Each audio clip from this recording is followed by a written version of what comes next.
Kevin, I have to ask, why a shed? Right. I originally bought this car just for the front end because I've got a silver diesel Passat. Yeah. And unfortunately, I hit a deer. Oh dear. Yeah, what's oh dear? It didn't look too bad, but it What's the actually. deer of the car? I didn't see the deer. But so I bought the car that was inside here. I bought it off of eBay. It was taxed and MOT.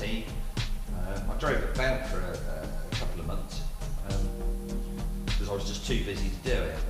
But it was a 2.8 then, petrol, not turbo. Yeah. It was a really good car. It wasn't any good on petrol, and the other one was good. So when I got tired, I took the front off, put it on my other one. That left me sat with the car, sat on the drive, which I knew was good, and I knew its weaknesses. And a friend of mine was building a couple of hot rods. I had a bit of car build envy. He seems to have a money tree, and I don't. So I thought, right, I've got this. What can I make? This went over a year. And I was walking past. And it just sat there. What can I do? And then I thought, well, I haven't got a front end. Well, I could go and buy another one for the front end. Yeah. But then that defeats the object, and all it gives me is a car the same as what I've got, but it's not good on fuel. And this is a Cox Road as well. Four-wheel drive, every shed should be. And then I thought, well, I can work with wood and steel. I'll make a front end. Right. Yeah. It's not going to look right, is it, up against a mass-produced car? It's just going to look so wrong. Yeah. And I'm still thinking about it. In my back garden, I've got a big shed that I built. It's not this shed. No, the big shed, which is 3 separate sheds. Right. You know, there's the gardening shed, the workshop, and the motorbike shed, but all in one. Okay. And with the bits I had left, I built. It's got slate roofs and everything. The bits I had left, I built a lean-to log store with a door on it. Yeah. Because it was free. There was only bits I had left. I made this lean-to, and I looked at it and I thought, right, car. The front would look wrong, unless it's attached to a shed. And that was how I came up with it.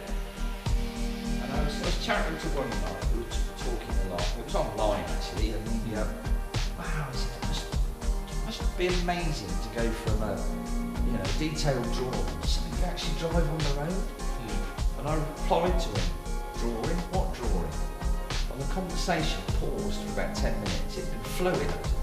Yeah. And he replied back, he said, let me get this straight. He said, you just built that out of your head as you went along. So you literally just made it up as you went along? Yeah. You just had it in your head and you thought, oh, I'm going to need this piece, I'm going to need that. And I can tell you now, everything worked. Everything that I did. Because you think ahead. The one thing that didn't was when I made the doors, I welded, these are the original Volkswagen catches. Right. And I welded them flush on the edge, like that. Yeah. And when I went to shut the door, I'd only just tacked them on. And a friend of mine stood behind me. I said, oh, I didn't think about that. And he said, how are you going to get around that? I said, I'll go to plan B. He said, what's plan B? I said, I don't know, I haven't thought of it yet, I will. And all I've done, I've moved them in. And they're at a slight angle, and this is at an angle. Yeah. There we go.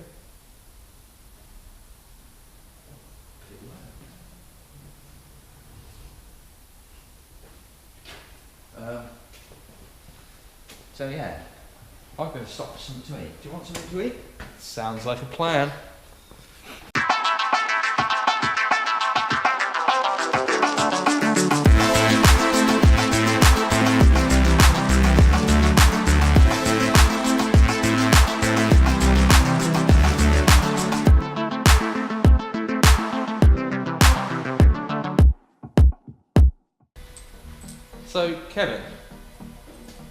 what are we trying to do here? Right, gain access to the engine in here, which you have to strip everything off. Yeah. But we've still got a lot more to take off. All your normal, your petrol pipes have all got to come off, airbox has all got to come out, various pipes and wires to come off. I've got to get underneath to get the exhaust off completely. You've got the engine wiring loom, which normally the windscreen's further back on the standard car. It goes through here, and to get that, feed all that through, that's a bit of a nightmare.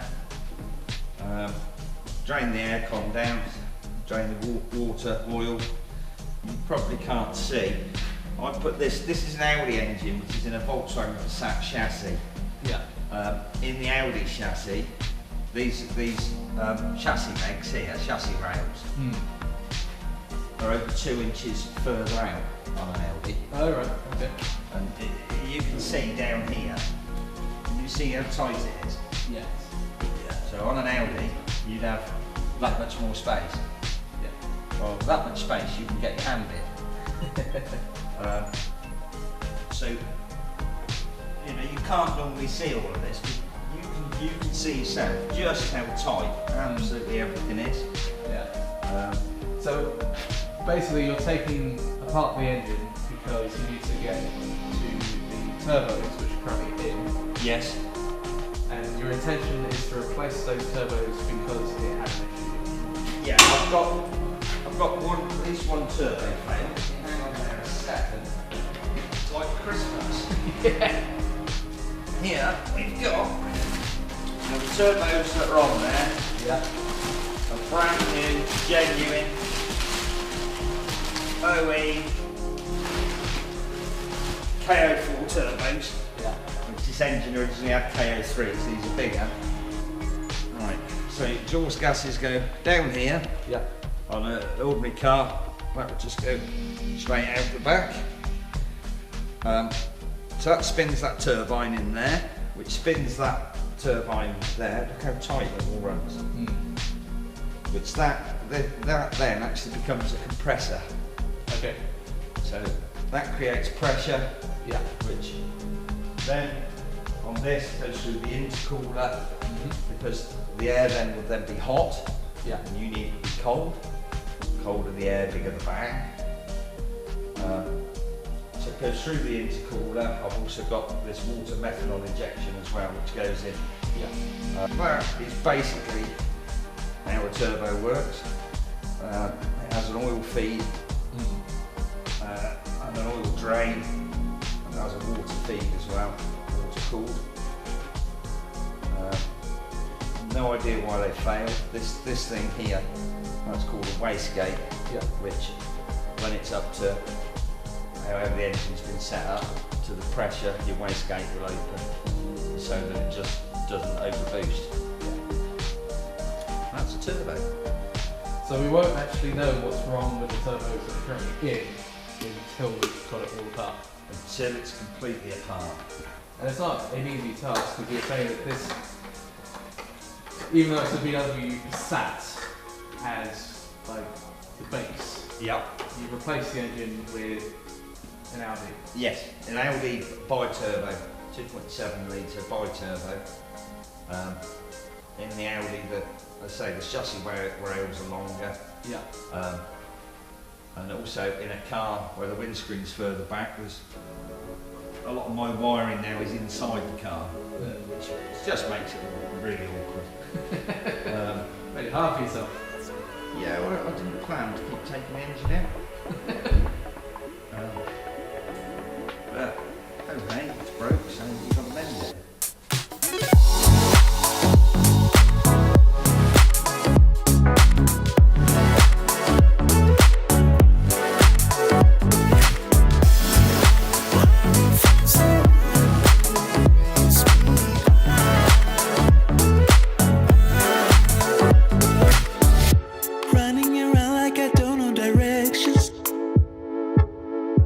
Wasting my time with too many reflections.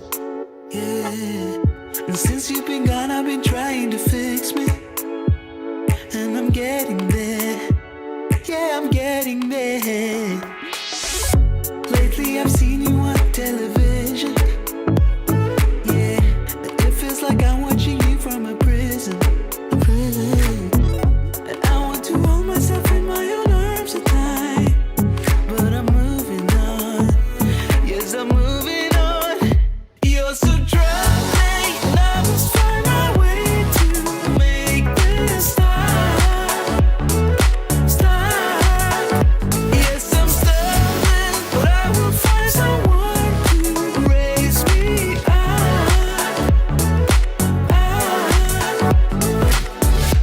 Running around like I don't know directions, staying at home like I don't feel affection. And everyone's right when they say that I'll be moving on in time. That I'm getting it. Lately I've heard you on radio stations.